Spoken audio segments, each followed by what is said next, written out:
দয়া করে আমার ভিডিওটা শুরু থেকে শেষ পর্যন্ত দেখবেন, আর যদি কোনো খারাপ ভিডিও হয় মন্তব্য করবেন না।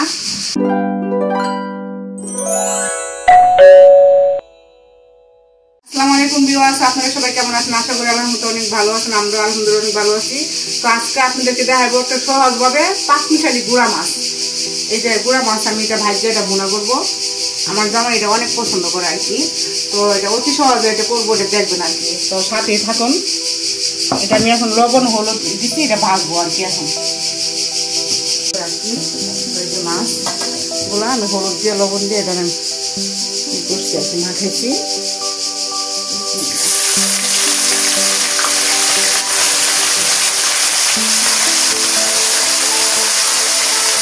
এবারে দিয়ে দেবো আর কি।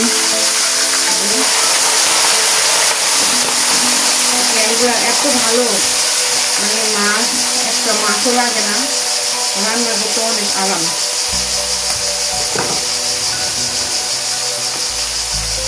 আর এই যে এখানে আমি পেঁয়াজটা আমি দিয়ে দিতেছি। পেঁয়াজটা বাদামি করছে, এটা অর্ধেক হয়ে গেল কমে গেছে পেঁয়াজটা। ছোট মাছ লাগে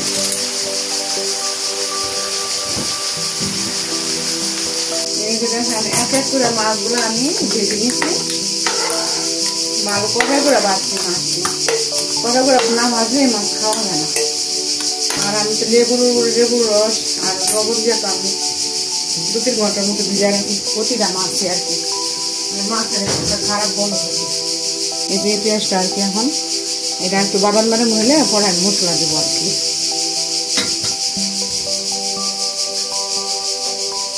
এটা যখন বাদামি কালার হয়েছে তখন তো আমি এই যে 2 চামচ হলুদের গুঁড়া, 2 চামচ মরিচের গুঁড়া দিচ্ছি। এই চামচ দিয়া এই চামচ দিয়ে ভিডিও করতে পারি নাই। আমি বলছি ভিডিও হইতেছে, একা একা ভিডিও করলে এরকম হয়। আর এগুলো একবার সাইন গেলে পেঁয়াজটা বাদামি হয়েছে পরে। আর 1 চামচ দিচ্ছি আমি ধনিয়ার গুঁড়া, আর 2 চামচ মরিচের গুঁড়া, 2 চামচ হলুদের গুঁড়া। এটা দিয়ে এখন আমি চাইতে কষাইতেছি। কষানো হওয়ার পরে আমি মাছটা দিয়ে আবার একবার ফাইন দেবো আর কি। দিয়া লাস্টে ধনিয়া পাতা কাঁচামরিচ দিয়ে নামাই দেবো আর কি। মশলা কষানো হয়ে গেছে। আমি আবারও বলতেছি 2 চামচ হলুদ গুঁড়া, 2 চামচ মরিচের গুঁড়া দিচ্ছি, 1 চামচ ধনিয়া গুঁড়া দিচ্ছি। দিয়ে দেখেন কি সুন্দর কষাইছি, কত সুন্দর একটা কালার হয়েছে। এখন আমি এই যে পানি দিয়ে দিব, 1 গ্লাস পানি দিচ্ছি। আর এখন আমি মাছগুলো দিয়ে দিব আর কি। এই যে মাছ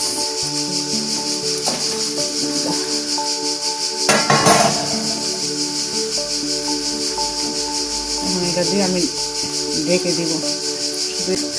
দেখেন এত সুন্দর কালার হয়েছে।